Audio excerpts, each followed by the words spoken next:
What's up? It's been a bit. It's cooking, good looking. My name is Marty, and we are back at it again.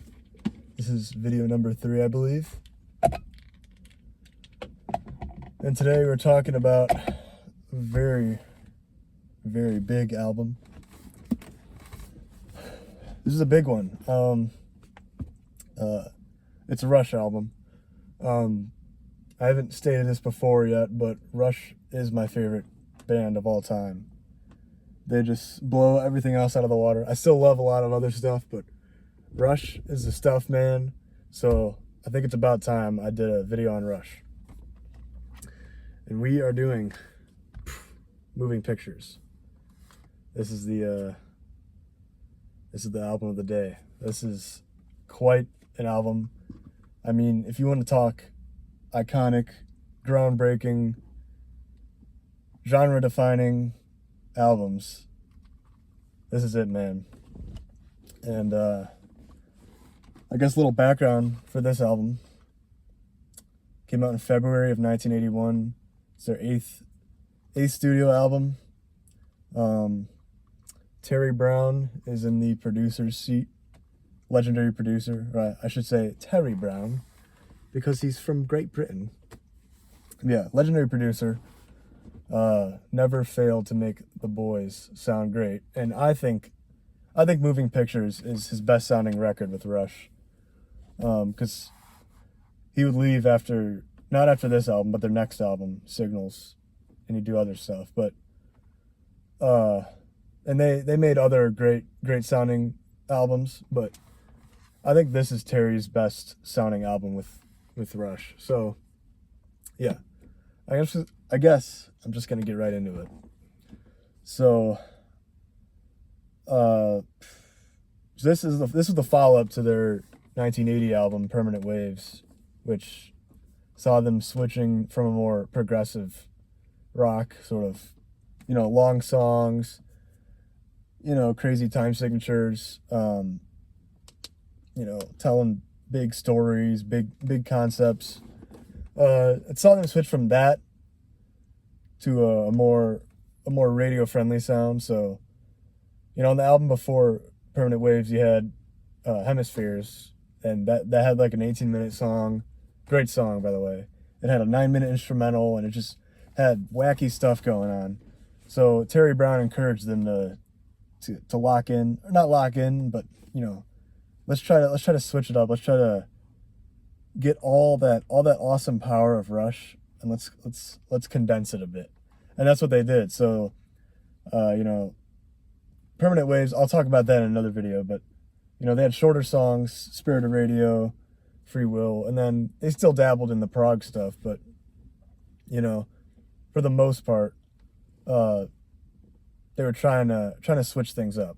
And so I think this album, Moving Pictures, is where they really hit their stride in terms of getting the great ideas and the greatness of Rush condensed into 7 shorter songs. Yeah, so it still uses like progressive elements. They still use the crazy time signatures, and they still just push their boundaries. But they're able to do it in 5 minutes. And for that, I think Rush is just amazing, because they're able to just evolve and really just lock in. So I guess now would be a great time to get into the songs themselves. So we're just going to start off with Tom Sawyer, probably their most recognizable hit, their most recognizable song of their whole career. Tom Sawyer is that song. And I think there's no better way to open this album than with Tom Sawyer. I mean, from the get-go, you have the opening synth swell from the Oberheim OBX. And then Neil Peart, right from the start, is just holding things down with really tight rhythm on the hi-hat and the bass and snares. It's just an iconic drum beat, and it's peak, okay? People talk about the hits are usually not that good with bands. And it's usually the deep cuts that are better. But honestly, Rush, Rush, when it comes to hits, their hits still sound great, and they still do awesome stuff.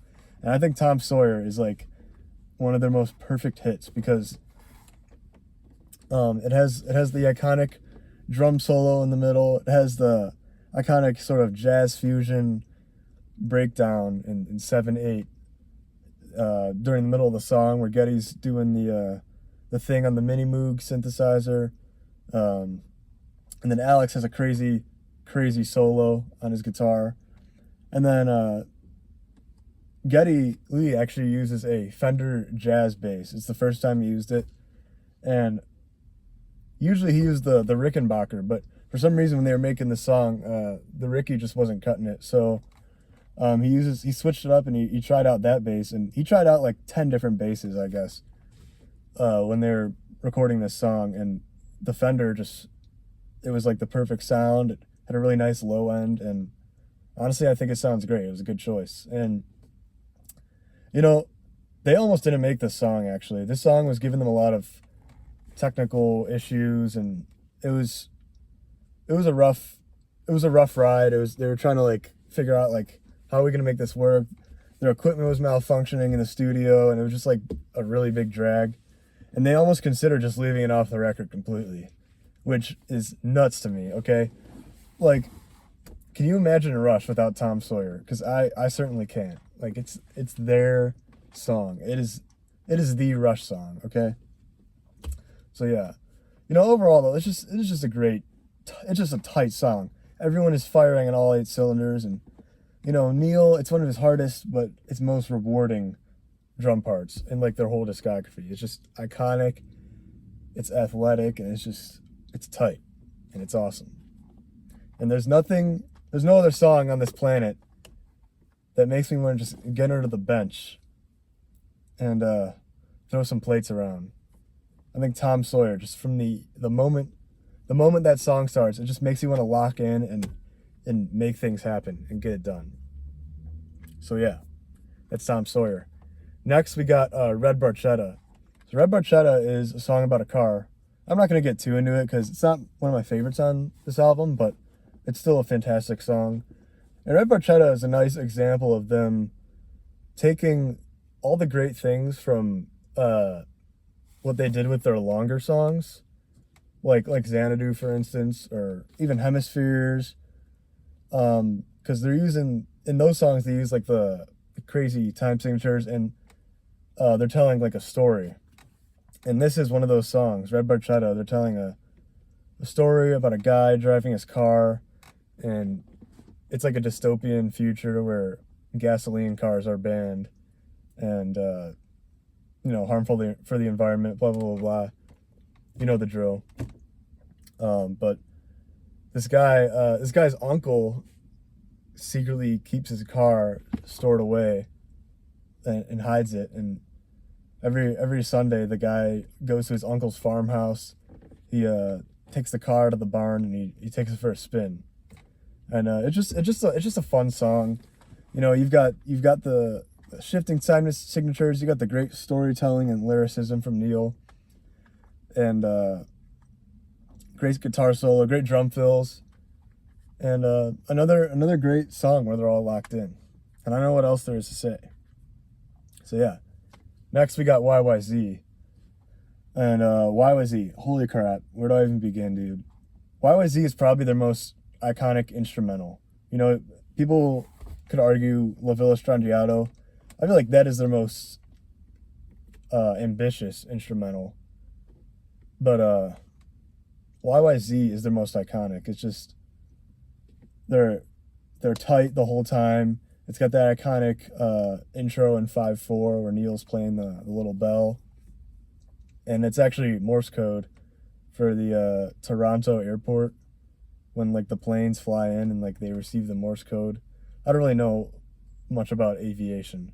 I'm no aviation expert myself, but I do enjoy a good YYZ from time to time. And yeah. I mean, everything about this song, again, it's just tight.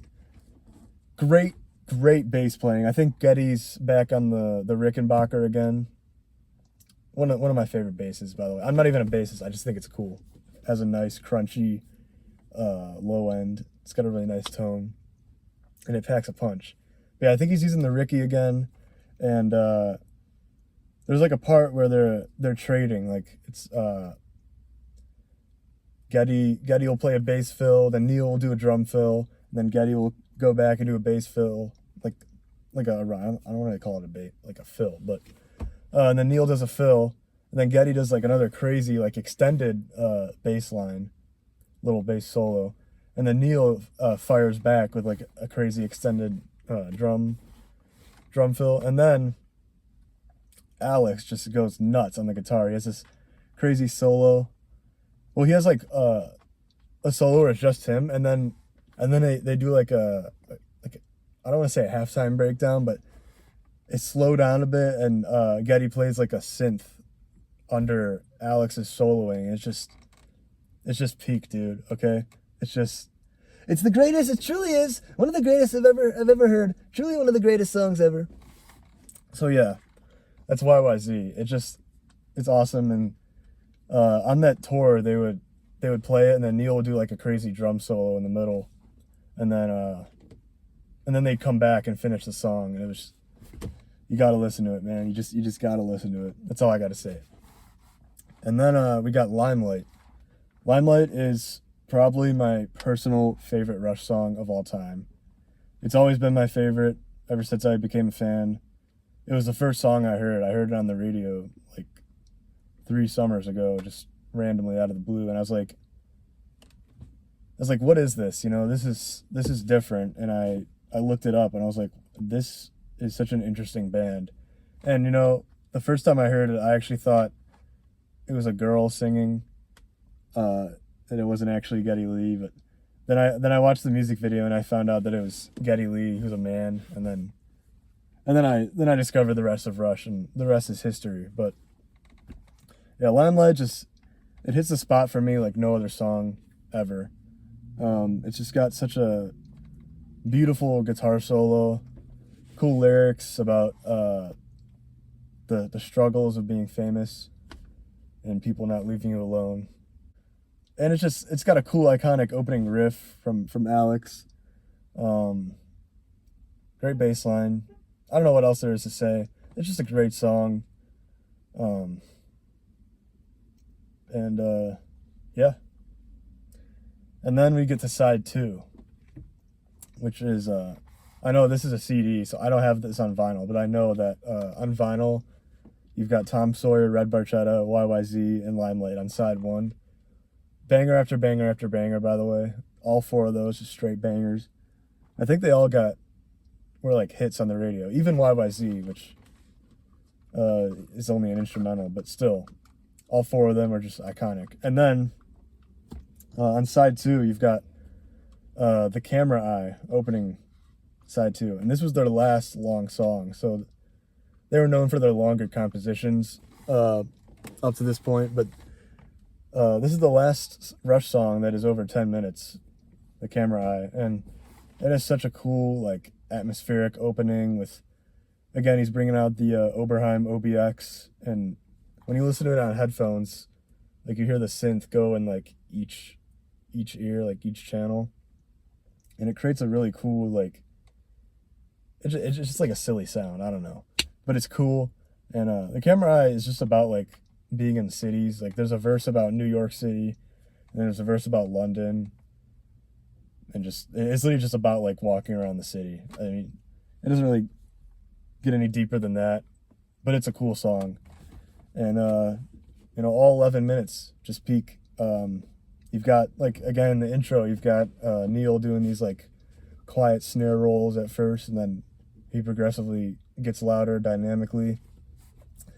And then they all break down, and then they just start jamming. And it's just a really, like, cool, like, it's just ear candy. I don't know what else to say. And you know, this song was the first time, because when I was getting into Rush, this is the first long Rush song I heard. It was the first long song I ever heard. It was the first time, like, this song blew my mind, because I didn't know that songs could be more than 10 minutes long.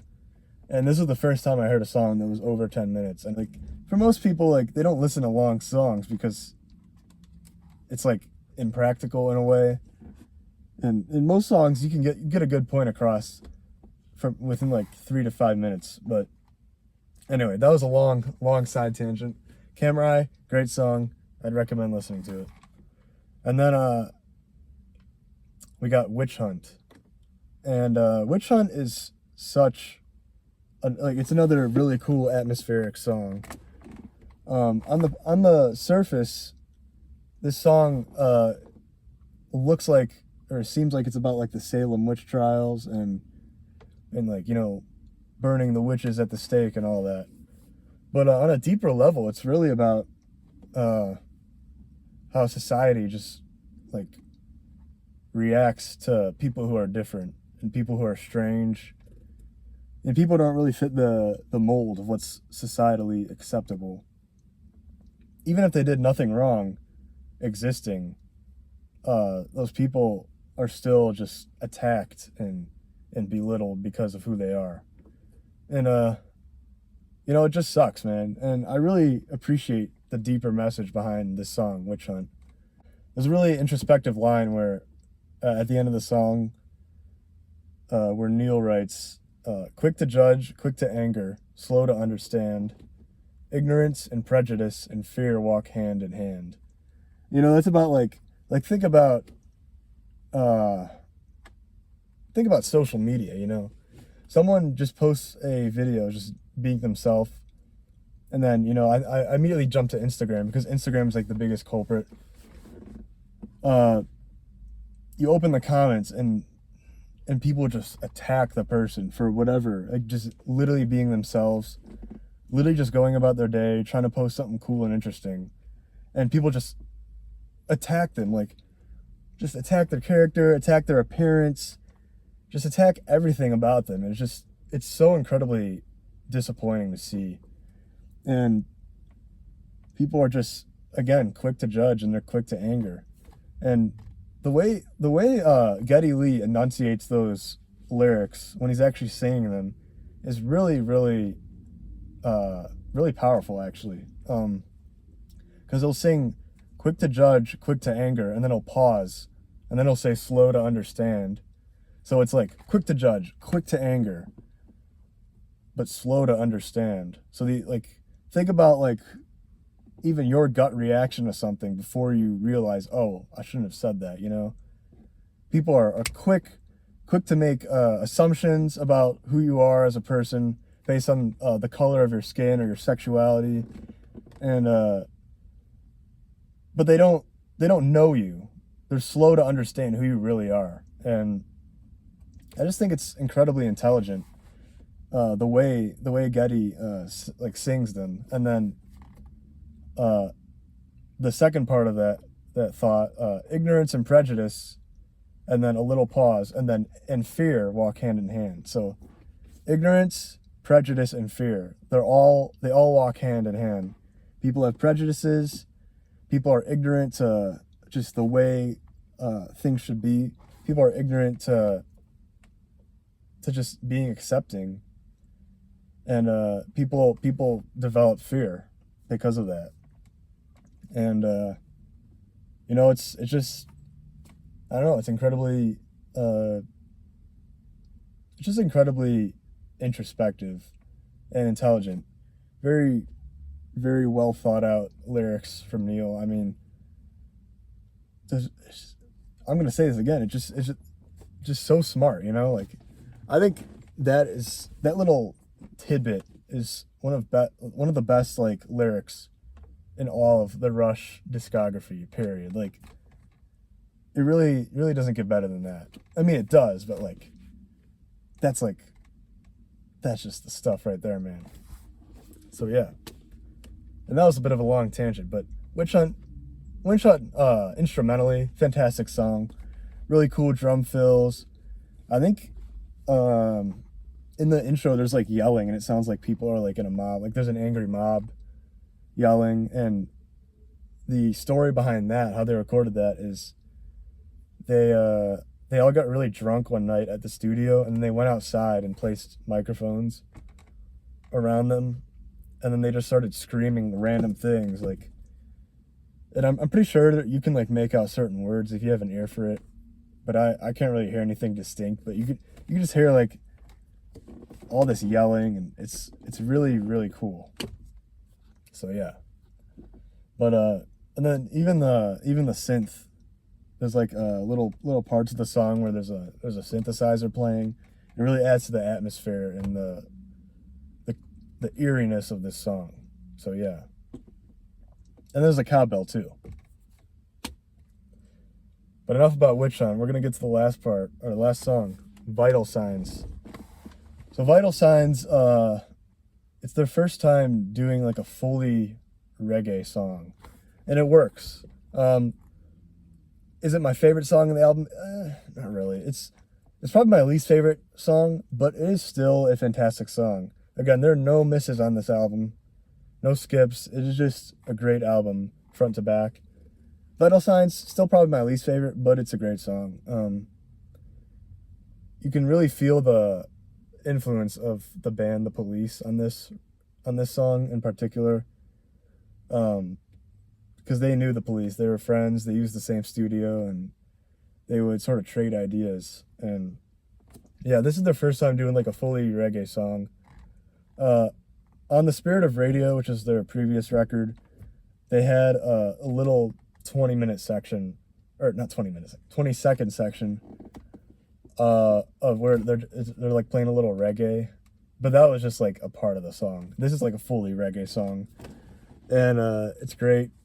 The lyrics are funny and silly, and you know, everybody's got mixed feelings, stuff like that. And then there's another synthesizer. You know, this album, by the way, is like them. They were already embracing little synths here and there, but this album, you can really feel, you know, Geddy is stretching himself creatively and trying to add little synth textures here and there, and they make the song sound great. So yeah. And Vital Signs is again using the OBX little sequencer thing going on there. But yeah, I don't know if there's anything else much to say about the songs, but you know, overall, this is just a fantastic album. One of the greatest in their discography. This is like a top 5 album to me. It's not my favorite, but I honestly think this is probably Rush's greatest album. In terms of cultural impact, just the fact that it's so iconic. Even the album cover, you know, you've got all the guys, the movers, moving the pictures, hence the name, Moving Pictures. Yeah, just the cultural impact, and you know, it's like the crown jewel of Rush, the Rush discography. It is the Rush album, in my opinion. Like, it is the main Rush album. Like, it is. Like, this is Rush, okay? This is them doing their stuff, and this is where they do it best, you know? And for a lot of people, it's their favorite Rush album. Again, not my favorite, but it's a top 5 album for me. And, yeah, I mean, what else is there to say? You know, production-wise, I just want to touch on that. This album is such a finely produced album. It sounds great on a nice hi-fi stereo system. Sounds great on a good pair of headphones. I mean, everything done to the last minute detail, to quote Homelander. Everything done to the last minute detail is just perfect. Perfect. Like, you know, Geddy Lee's bass tone, like, I know he used the Rickenbacker. Again, I love that bass so much. He uses it a lot on here, on this album. And then, you know, Alex just sounds great. All of his solos, all of his rhythm playing, like, he's just such a creative player. And, you know, Terry Brown did a fantastic job making him sound great. And then Neil. I mean, how can I forget Neil? Neil, for one, is locked in. He is just on fire with all these drum fills. And then production-wise, like, it is, like, every drum, every cymbal is like so crisp and so like cleanly produced, and you can hear every little detail of Neil's playing on this album. Specifically his snare drum. This is one of the best Rush albums in terms of Neil's snare drum sound. It is so crisp, and it just like sits in the mix perfectly. It's beautiful. Okay, it doesn't sound like crap. It is a nice, crisp, quick, beautiful, beautiful snare drum. No, and another thing, like production wise, I was doing a little research and I found out that like they went to the ends of the earth to make sure this album would always sound great and would have the perfect sound. And what I mean by that is apparently Terry Brown and the boys created copies of all the tapes, the master tapes of all 7 songs, and they put them in a freezer and they froze them to preserve the sound quality, just to make sure that they would remain great, and they would just, just to make sure that they sounded like perfect. I'm glad that they froze. They put the tapes in a freezer and froze them to preserve the sound quality, because that is just commitment to the art, commitment to the craft, and I think it worked because the album just sounds great. And yeah, so there you have it, folks. Rush, Moving Pictures, one of the greatest. If I was making a top 100 albums of all time, I would throw this on here over all the other Rush albums. I would definitely put this. This has to be on the top 100 greatest albums of all time. Anywhere, like it is just a great album, and this really took Rush from playing moderately sized stadiums or moderately sized like arenas to like massive stadiums, and this cemented their spot in the pantheon of rock and roll greats. It also is just like one of the greatest progressive rock albums of all time. Is it their most progressive? No, but it still uses a lot of the progressive elements, and it's a nice way to close out that era of 1977 to 81. Those 4 albums peak, and then this was a sign of the times to come. Their next album, Signals, would start using more synthesizers, and it would be their last album with Terry Brown. And yeah, I don't know. It's just a great album. You should go listen to it. I really have nothing else more to say, except keep moving those pictures. And keep on rocking in the free world.